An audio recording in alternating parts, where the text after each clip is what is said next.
Hi, it's Deb from Deb's Days. It's Tutorial Tuesday, and today we're going to make scrub bags. What are scrub bags? Well, they're big drawstring bags for medical professionals to put their dirty scrubs in. After work, they can put their dirty scrubs in these bags, cinch it up, throw it in the wash without mixing in with their home clothes.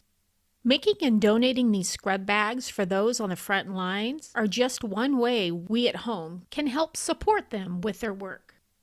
Before I get started, I publish new content frequently, so be sure to subscribe to my YouTube channel.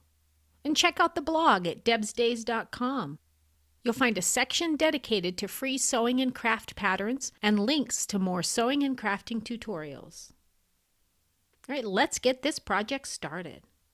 Along with your regular sewing supplies, for this project you will need half a yard of fabric and some kind of drawstring. I'm using an old shoestring.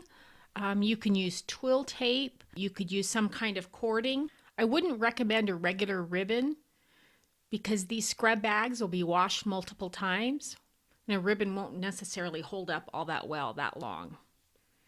You can find the supply list along with these measurements on debsdays.com. I've added a direct link in the description right below this video.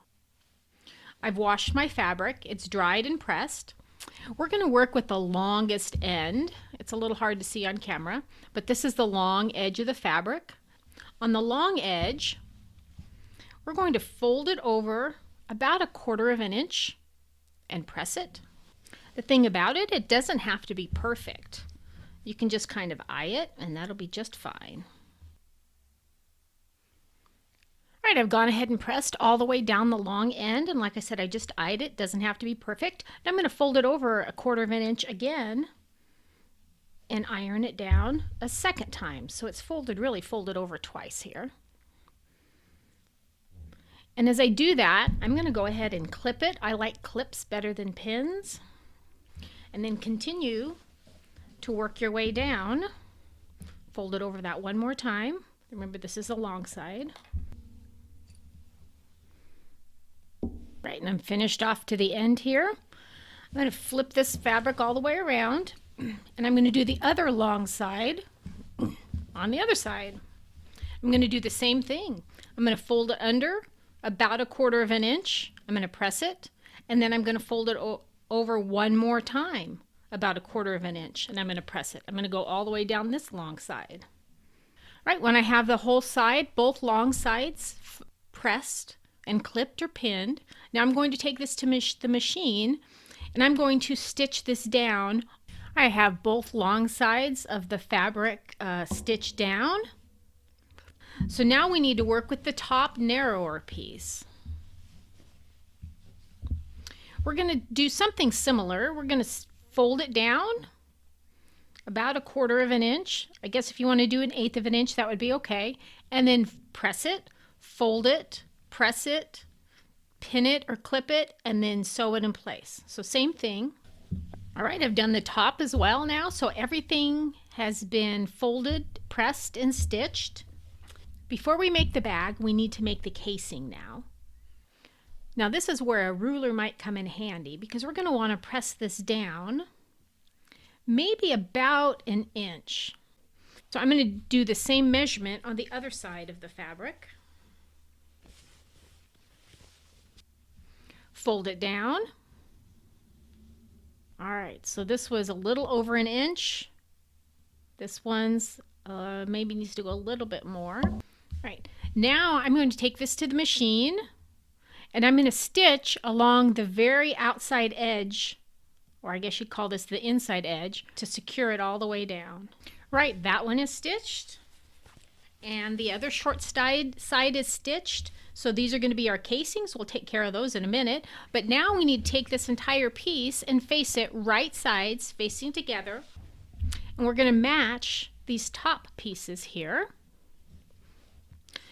all the way down the sides. Now we do not want to stitch over our open casing. So all the way around. Remember, don't get into the casing. Now when you have it turned right side out, you can go a couple different ways. You can keep your casing facing the inside, or you can pull it to the outside. And you're going to run whatever it is you have. If you're using like twill tape or some other kind of cording, if you want to, you can stick a big safety pin in here and then feed it through. I'm using a shoestring, so I already have like a little edge. I'm going to feed it all the way through one side.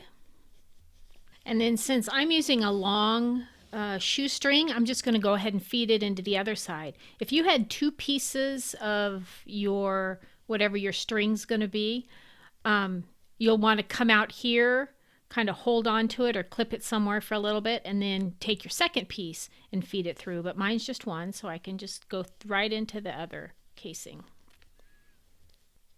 All right, I'm almost there. But I'm going to go ahead and tie this off here so that I don't lose it when I start to adjust it some. I may need to cut some of this off actually because it's so long. Let's see. All right, we're going to smooth it all out here. I'm going to go ahead and pull that extra out of the other side here too. Even it out. You want your cording longer than 36 inches for sure, because you want to have enough on both sides so that it can open completely. Yeah. So I'm going to even up this end with this end. I'm going to tie a knot in this end too. And I'm going to pull mine to the outside. My casing. There we go. These really go together in no time at all, and they're a great way to help out our medical professionals during times like these. If you'd like to see more sewing and craft projects like this one, don't forget to subscribe to my YouTube channel. And check out the blog at debsdays.com. You'll find a section dedicated to free sewing and craft patterns and links to more sewing and crafting tutorials. See you next week with another project.